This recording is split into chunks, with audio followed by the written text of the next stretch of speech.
folks, and welcome to Paddock Pass, your pre-race edition for the 2019 Belgian Grand Prix. Welcome back to Formula One. Welcome back from the summer break. Hope you had a nice holiday, if indeed you had a holiday.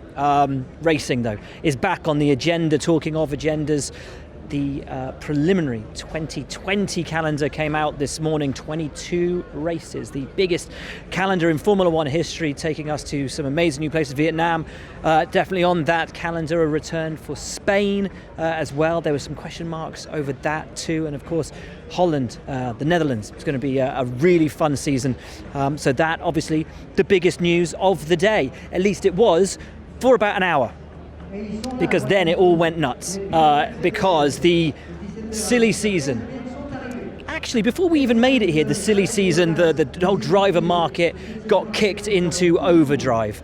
Shall we start with the story that broke just after we left you for the summer break, which was, we're not going to Mercedes, Steve, we're going to go to Red Bull. I've changed my mind. Because Pierre Gasly, after that, let's be honest, quite disappointing start to his season with Red Bull. There have been question marks for so many races. Would he stay? Would they stick with him?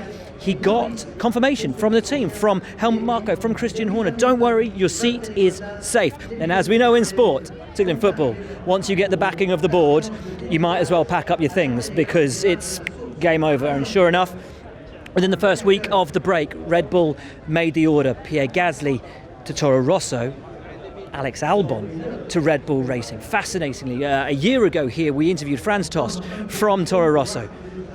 Franz, who are you looking at for drivers next year? He ran through a couple of drivers, said, are you looking at Alex Albon in Formula 2? Of course, he used to be part of the Red Bull program. No, we're not looking at Alex Albon. He's not on our radar. We're not interested in him. But then, sure enough, he was brought back into the Red Bull fold, was brought on at Toro Rosso, and now a year after being told he was definitely not on Red Bull's radar, Alex Albon will be racing for Red Bull here in Belgium, a Grand Prix winning car this season. It's quite the incredible story, quite the amazing turnaround, and quite the amazing amount of pressure on him as well when you consider he's had, 6 months in a Formula One car. Astonishing turnaround. But lovely lad, he's taken it all in his stride. We're going to hear from him, and we're going to hear from Pierre Gasly, of course, two guys with very contrasting summers and with very contrasting remainders of their 2019 season. Talk us through it. How does it work? The phone call comes. Is it from Christian or from Helmut? And what do they say? It was actually direct. It was in person.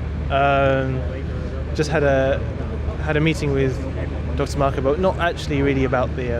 It was more just general chat actually. Initially, speaking about life and where I was going to live next year, how my year's been going, that kind of thing. And then just kind of got told after that how was. Yeah, this is the situation. Obviously, it was a big shock. Christian called me straight after that and kind of told me, congratulations. And at the same time, there wasn't really too much to it because we were at summer break. There's only 2 weeks of sitting around. You can't really speak to anyone. So you're just sitting on your sofa with a lot of questions, but no one to answer them. And first day was on Monday. Spent 3 days just with the team, and now we're here. It's an amazing kind of whirlwind for this season, but take us back 12 months ago, because I remember we were here and we were talking to Franz Tost, and we said, is Alex on your radar? And he's like, but Alex isn't on Red Bull's radar, and we're not talking to him. And here we are 12 months later, yes. And you're in a race-winning Grand Prix car for Red Bull Racing. Yeah. Does it seem a bit surreal? Yeah, and it never really sinks in. Even Formula One, the whole thing doesn't really feel real. And yeah, it's kind of a good thing that it doesn't feel real, because I think it would feel a bit more scary. But it's been a crazy 12 months, and it continues to be crazy. So, I mean, that's how it is. Kind of deal with it and push on. You've seen from very early days how this program works. You've been in, you've been out, you've been back in again. You've seen other drivers rise and fall. Do you feel pressure coming into this position, knowing that there's only so many races for you to prove yourself on the biggest stage? I say, of course, there is pressure, but it's from yourself as well. Even for me, more so myself than anyone else. Yeah, of course, being in the big team, there is that kind of expectation to deliver results, but yeah, at least now I'm not feeling it really that much. It's kind of treating the the mindset and everything very much similar to Toro Rosso. I know I'm still learning, and I treat every session kind of as an opportunity, making the most of it. FP1, FP2, FP3, and that's kind of the same mentality I'll take into Red Bull. Just ignore the background noise, ignore you guys, and focus on my job. How excited are you though? Yeah, I'm excited. I mean, I've already done a bit on the sim, and just different, very different, but cool as well. Very cool, yeah. Did you get any advance warning at all that this was coming? Any inkling, any feelings that it was going to come? No. Everything was said like before the summer break, and also after Budapest. So no real warning. How did you hear about it? Helmut called me and just told me the news during the summer break when the decision was taken. And what was your reaction? Well, of course, was kind of a shock, and I was disappointed because it's not what I'd been told during all that period and also after Budapest. So I didn't really expect that, but it's a decision I respect, and now I need to focus on the present and the future with Toro Rosso. You know, having been a part of this program for so many years, the sword's never far from your neck. With that in mind, did you always sort of have that in the back of your head that this kind of thing could happen at any point? Well, not really, because I'm focused on the job I need to do, and for sure, results were not good on my side. I wasn't satisfied with them, and also the team wasn't as well. So I think there are certain things I could have done better. Clearly, take my part of responsibility, but I think we're all responsible for the lack of pace and points we have had during that period of time. But lesson learned. Now we need to move on. Still 9 races to go with Toro Rosso. And that's the only thing I need to focus on to do the best job I can. And of course, within the program, you can move up as easily as sideways, down, around every single direction. How important are these next few races going to be for you in terms of not just re-establishing yourself here, but re-showing Helmut and Red Bull what you are capable of? Well, I think they have a good idea because, for sure, I've been in the program. I've been performing, winning Formula Renault, second 3.5, winning GP2. Super Formula, so I think that they know the speed I have. So no, for sure will be important for this team, for Scuderia Toro Rosso, because they need the points to finish as high up in the team championship.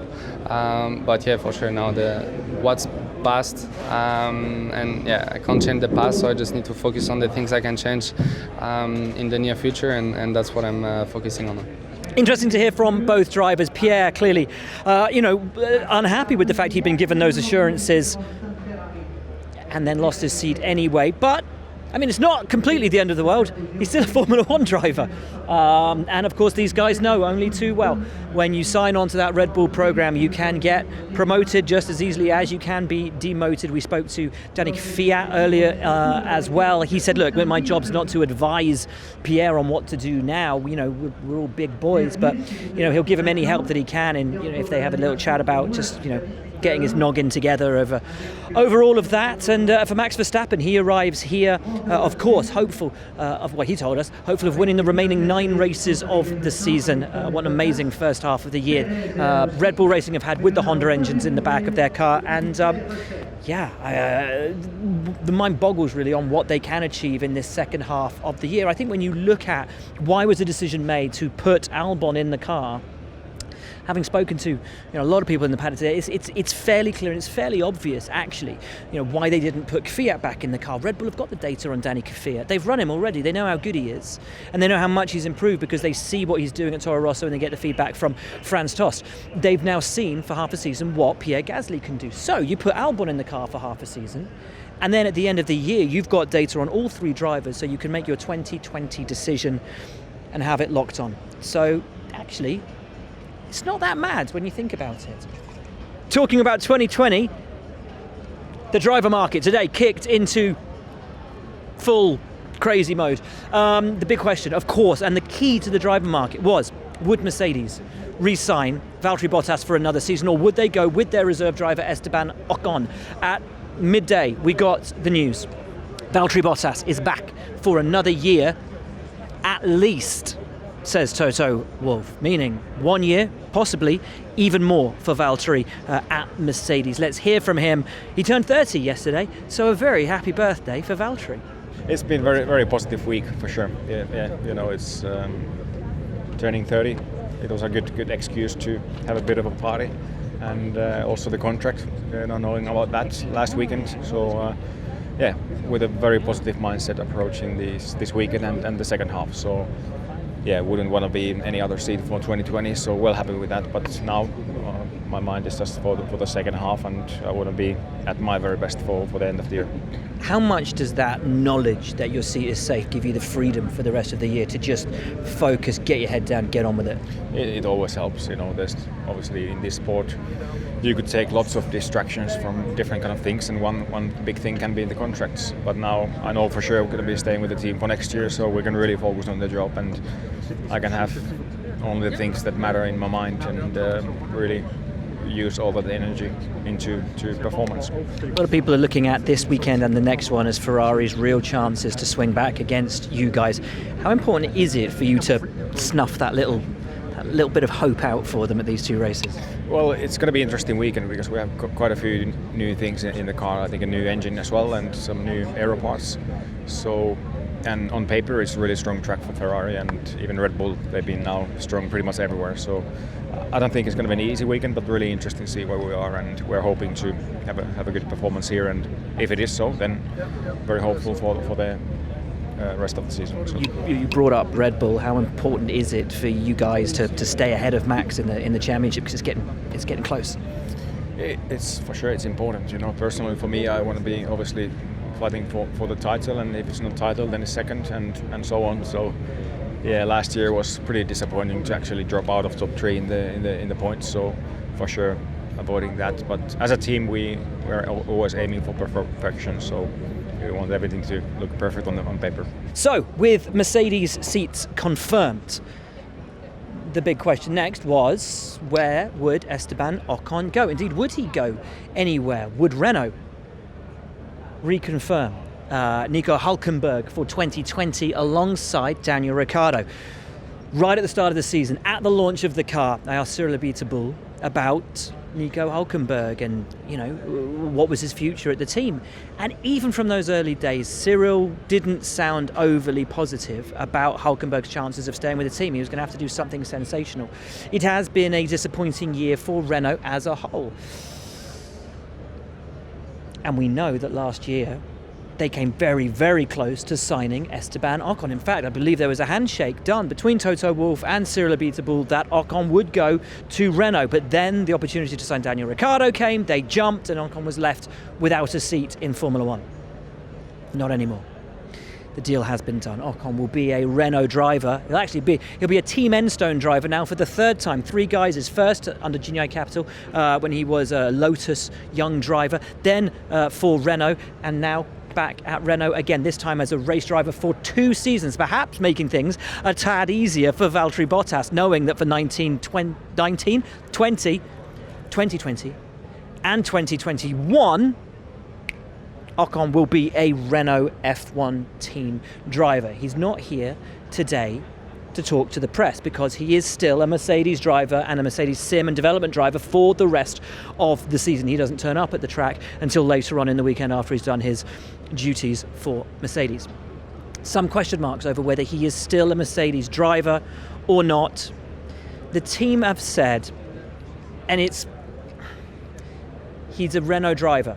For the next 2 years, he's a Renault driver. But they haven't kind of answered the question of, does he remain under a Mercedes umbrella? They've said he's not on loan, but there is no denial that when those 2 years at Renault are over, that he doesn't still hold a connection to Mercedes after those 2 years. I think it's fair to say that because they've not denied that. More might come out over the course of the weekend. For now, though, all that really matters, Ocon back in Formula One with Renault for those 2 years. But what that means is he will be Daniel Ricciardo's teammate, which means Nico Hulkenberg is, for the moment, out of a seat. Was that a surprise to him? We asked him. It was early this week. that, obviously I'm talking to the team, and that's when they broke the news. I think it was up in the air and to be decided over the summer break, but I knew obviously that there might be something coming, but you don't know until you really don't know. But it's a pity that we at the time with Renault will finish at the end of the season, especially because we haven't really reached the goals yet. I think especially this year, it's been pretty difficult, and hence I think a certain degree of unsatisfaction in the team and a desire maybe to change. Up until this year, I think we had a good trajectory of improvement, but this year has been proven very difficult. So it is what it is now, but I look forward to the remaining 9 races, and I want to finish in style and well with the team. Was it a surprise? No, I think I saw it coming. Obviously there's been rumors for a long time, and the team was straightforward, honest. We have a very good relationship, so there was no game, so I knew that there might be a change. It's not something that came really as a surprise or out of the blue, so no. Okay, and with that in mind, as you said, it's not that much of a surprise. How far advanced are talks with any other potential teams in the sport or outside the sport? I think there's definitely appetite and interest from other teams. There has been a few knocks on the door, shall we say. So I think there's definitely options out there. I think it's now also time for me, to settle down, understand what I want, where I want to go in the sport, and I'm in no rush to decide anything very soon. But of course, we'll look at what's available, what's possible, and then make an assessment. You are a Le Mans winner. Does the appetite remain for Formula One? Yeah, definitely. I think there's still some good life in the old dog. So I think my days are not over here yet. I still enjoy myself very much and battling, the other guys and the colleagues. So I think I'm not done here. Nico Hulkenberg then, obviously not happy. He's just lost his seat. But that does, as he said, open up a wealth of opportunities. Is one of them here at Racing Point? You'd have to suggest no. But Sergio Perez is not yet confirmed for 2020, is he, Will? Checo's not confirmed for next year yet? No, that's okay. Yeah. Here is Checo. Spoke to him earlier. 2020 not yet confirmed for him, but we had a good little chat earlier. Obviously, as he knows, I'm good, man. As he knows, Nico Hulkenberg and Esteban Ocon incredibly well, and he'd better sign up. Otherwise, Nico, who of course used to race for the team when it was Force India, might well be after his place. I am ready for the second half of the season. I really need to be back on it. Can't wait, and hopefully we can start the second half of the year on a high and score strong points. How hard is this second half of the season going to be for the team? Have you already got one eye on next year? No, I think we've been missing too much this year, so we really have to. I think our aim is to finish. Not fourth in the Constructors' Championship, because that seems to be a bit far, but to finish with the 4th fastest car. I think that should be our target. We are improving and we are going in that direction. Margins are very small in the midfield, but hopefully we can improve. And that's important because you're going to be coming back with Racing Point again next year, right? Well, that's how it looks like. So it's important to the seats are running out, There's like I know. I gotta hurry up. There are a couple of drivers looking for a ride, so I better hurry up. Esteban obviously will be back racing again next year with Renault. They've replaced Nico with him. You know them both well as teammates. Do you think Nico will still be around in F1 next year? Yeah, I think he definitely deserves a seat. I know Esteban, I know Nico. I beat them both, so but they're pretty good. I think definitely Nico deserves a seat. Their opportunities are on. I know he has the number of Otmar, so I think I very hurry up. They like him at my team, but no, I'm pretty sure Nico deserves a place in Formula One. So it's a matter of time before he signs somewhere else. Just not your place. I'll make sure he doesn't get my place. Of course, we were only joking.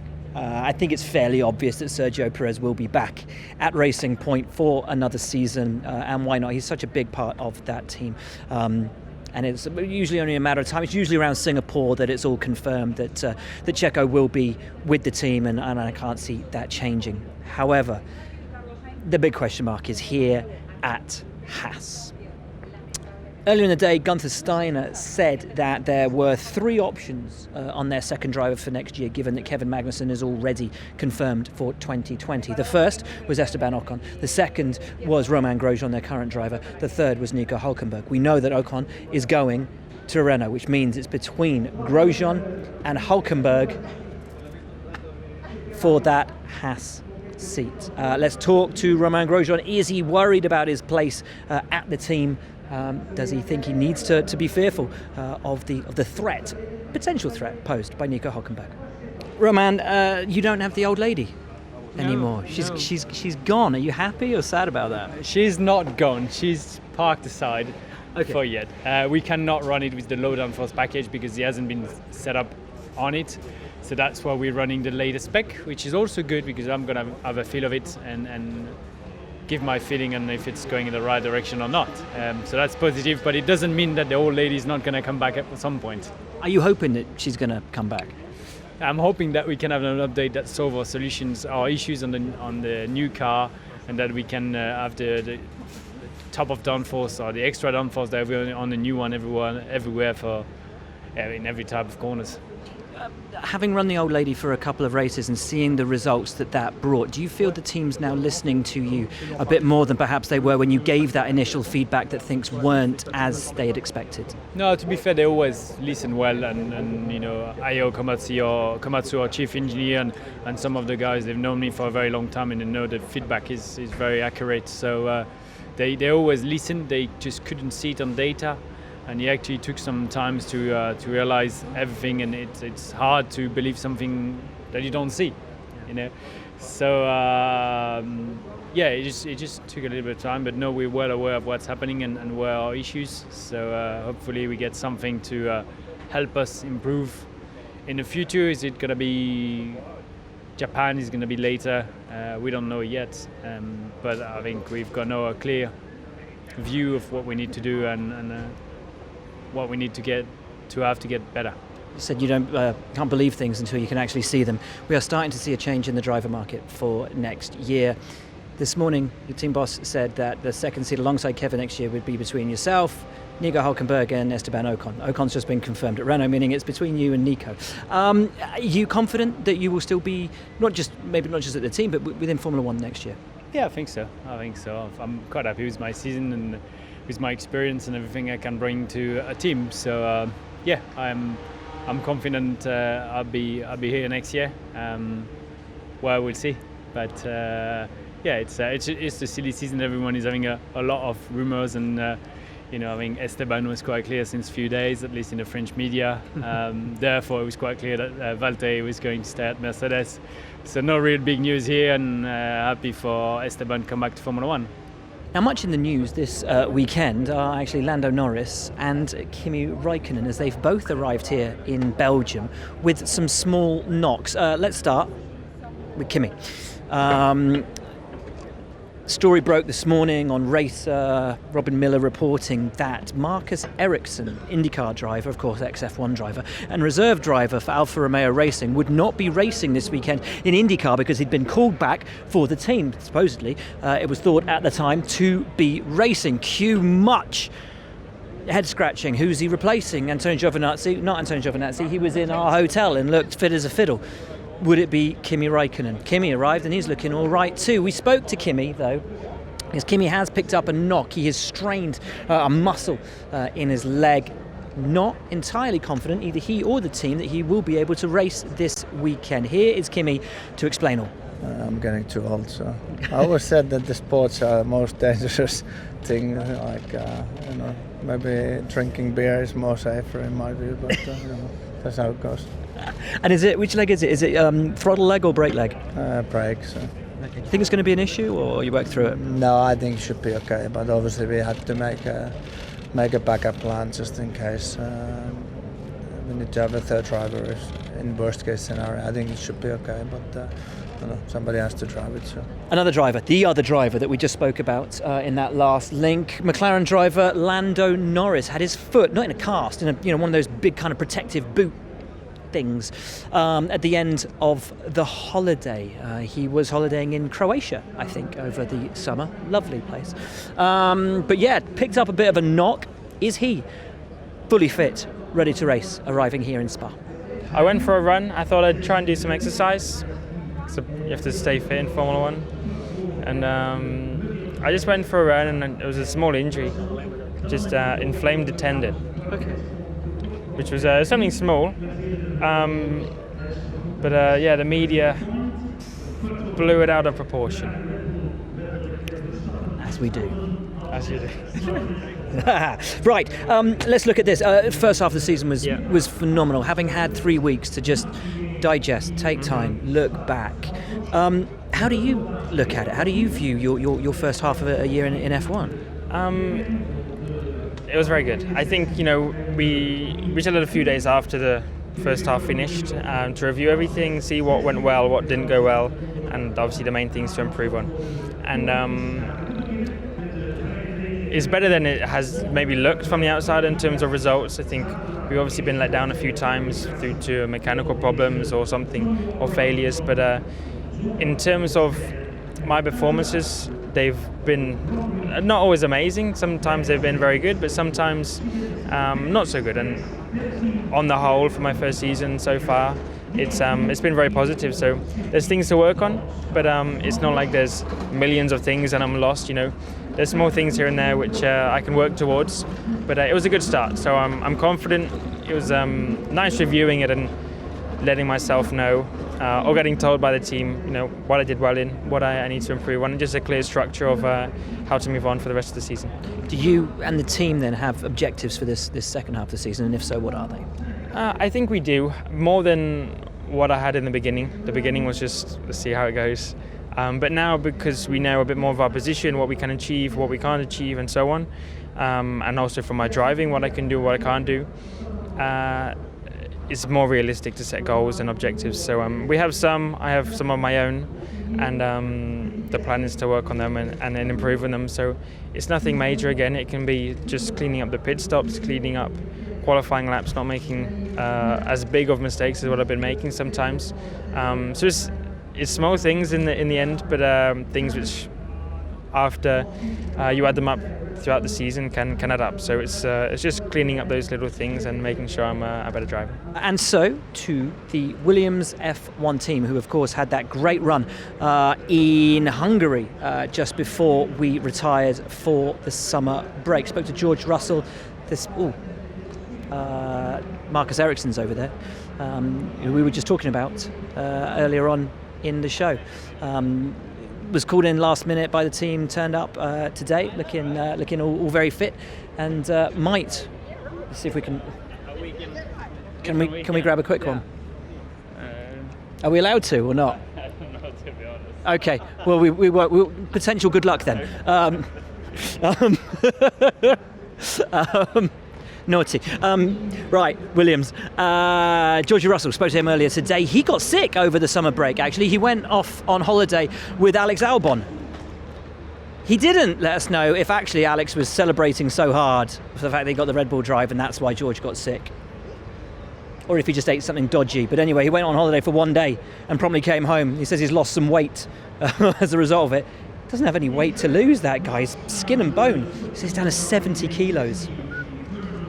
Nothing to him. Anyway, looking forward to the second half of the season. We're going to talk to Robert Kubica. However, 9 years out of Formula One, returning to two of his favourite tracks, Spa and Monza. How can you not look forward to that? For sure, the break, I think it was needed for everyone. June and July are quite intensive months in Formula One. A lot of racing. We did have also quite a lot of stuff to do away of the racetrack. So, the guys were pushing really hard since beginning of the year with trying to recover the time loss and the difficulties we had from the beginning. So I think it was a good period also for them to have a bit of time off and recharge batteries. And hopefully second part of the season will we'll be able to keep up a bit of momentum which we had before the break, and those two tracks, which are actually three of them, Spa, Monza and Singapore, are very unique, quite different characteristics to where we were racing lately. So we'll have to wait and see, and what will happen. Spa and Monza are two sort of such epic tracks as well, aren't they? And I know Monza's particularly special for you, but it's a track that everybody wants to race. Are you looking forward to getting back out on this one? Yeah, this track is, I think, is the, if not the favorite, one of them from every driver, and is a unique place. It gives such a nice feeling driving, especially Formula 1 car around here. Of course, last time I drove F1 car was 9 years ago here around Spa, but still the feeling is there. Of course, we're looking forward, and but also Monza is, as you said, is a different typology, but it's also really nice. And so to finish today's Paddock Pass, we come down here to Ferrari. It seems quite incredible to think that we arrive in the second half of the season with the red team yet to score a Grand Prix victory in 2019, and yet that is the reality. So far, Mercedes and Red Bull have carved up the wins between them. Can they get a win on the board this year? It is a widely held belief that this track and Monza after it are the best opportunities for Ferrari to get on the scoreboard. But we've been looking at perceived wisdom all year, haven't we? And that's not worked out so well. Who knows? Let's talk to Sebastian Vettel. Does he share the confidence of this paddock that the next two races will play to their strengths? Or is he expecting it to be just as hard as the first half of the season? Yeah, I mean, we got very close already. Obviously, Charles should have won in Bahrain. I think we won in Canada, but records are a bit different. So, you know, I think, look, I had a similar question before. I don't look at it as in it's been 1 year without winning. You know, it depends, I think, what type of races you had. If we had 20 races and we didn't win, then I would be quite disappointed, but I don't think that was the case. So, you know, I think usually we're quite good in maximizing our chances when they come up. So let's see. I'm fairly open. Whatever happens this week, next week, if we get the chance, or in Singapore and so on, then we need to be there. If we do that, then that's our job. If we don't, then obviously we fail to do the best we can. But time will tell. But as I said, even more important will be to see that we are starting to, you know, seriously close the gap. Do you think that it's really possible to be beaten by Red Bull in the Manufacturers' Championship? Of course. Yeah, of course it's possible. I mean, it's possible to close the gap. I think Red Bull has shown. Obviously, they've been behind Mercedes at the start of the season, and probably also behind us. I think currently they're ahead of us and closer to Mercedes than we are. So I would still say that Mercedes is at in the best position, has the strongest package. So they're the ones to beat, and that's what we're aiming for, because ultimately we want to beat whoever is best. So it's not an easy task, but that's what we're here for. So can Ferrari get back to winning ways, or even get themselves off the mark for 2019 here this weekend? They will be hoping, and fascinating to hear from Sebastian Vettel. Will it be Mercedes? Can Lewis Hamilton do what he's done over the last couple of seasons and, you know, get that second half of the season, those first 5 races in which he's proven to be so blisteringly quick over the last few years? I think finishing first or second in pretty much every race for those first 5 races over the last 2 years. And what about Red Bull Racing? What about Max Verstappen? Can he get another win on the board? Alex Albon, I don't think, will be looking for the win this weekend, no matter what. He'll be starting from the back of the grid. A new power unit for him means the pressure's actually off him a little bit. He knows he'll be starting from the back, so he can just bed himself in. Fiat's also got an engine penalty for a new Honda power unit, so Gasly will start obviously a little bit higher. So those guys with it, not easy, but easier. Mercedes guys have got new power units this weekend as well. So of their factory, the customer teams. It's going to be a really exciting weekend. Can't wait to see how it all pans out. This is, as we know, one of the great racing circuits of the world. It looks, though, like it's going to be hot all the way through the weekend. No return of the rain that we've seen over the last few years, but it will be cooler on Sunday. Does that mean we will get, again, as we have on a couple of occasions this year, that weekend that flatters to deceive for Ferrari, the high temperatures that play to their hands, play to their strengths on Friday and Saturday, only for it to cool down on Sunday and give it straight back to the guys in silver? We will see. Follow along for everything throughout the weekend. It is wonderful to be back for this second half of the season. 9 races remain of 2019. But for now, from Thursday here at Spa, that is your lot.